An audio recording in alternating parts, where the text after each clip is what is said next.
హరిహర వీరమల్లు సినిమాకి సంబంధించి టికెట్ల రేట్లు పెంచుకోవడానికి రాష్ట్ర ప్రభుత్వం అనుమతి ఇచ్చింది. 10 రోజుల పాటు పెంచుకోవడానికి అనుమతి ఇచ్చింది. అలాగని ఇక్కడ పవన్ కళ్యాణ్కి ప్రత్యేక ఫేవర్ ఏం లేదు. ఎందుకంటే ఈ మధ్యన అన్ని సినిమాలకి కూడా అట్లాగే అనుమతిస్తున్నారు కాబట్టి ఇప్పుడు ఈ సినిమాకి వచ్చేటప్పటికి 600 రూపాయలు స్పెషల్ షోస్కి పెంచుకునేందుకు అనుమతి ఇచ్చారు. అట్లాగే 10 రోజుల పాటు లోయర్ టికెట్లు వచ్చేటప్పటికి 100 రూపాయలు పెంచుకోవడానికి, అప్పర్ టికెట్లు 150 రూపాయలు, మల్టీప్లెక్స్లో 200 రూపాయలు పెంచుకోవడానికి అనుమతి ఇచ్చారు. అంటే ఇప్పుడు 150 రూపాయలు ఉన్న టికెట్టు 100 రూపాయలు అంటే 250 రూపాయలు అవుతుంది. అప్పర్ టికెట్లో అంటే ఇప్పుడు 75 100 ఉంటున్నట్టుంది మామూలు సింగిల్ స్క్రీన్ల మీదన.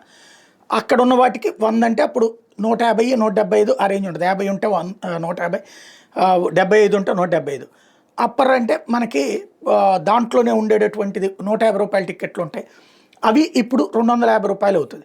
మల్టీప్లెక్స్లో 200 రూపాయలు అంటే మల్టీప్లెక్స్లో 150 రూపాయల టికెట్ ఉంటుంది, 250 రూపాయల టికెట్ ఉంటుంది. 150 రూపాయల టికెట్ 350 అవుతుంది, 250 టికెట్ 450 అవుతుంది. ఇది అలాగే స్పెషల్ ప్రీమియర్ షోస్కి వచ్చేసరికి 600 రూపాయలు ఒక్కొక్క టికెట్ 10 రోజుల పాటు. ఇది ఓవరాల్గా ఇచ్చినటువంటి అనుమతి.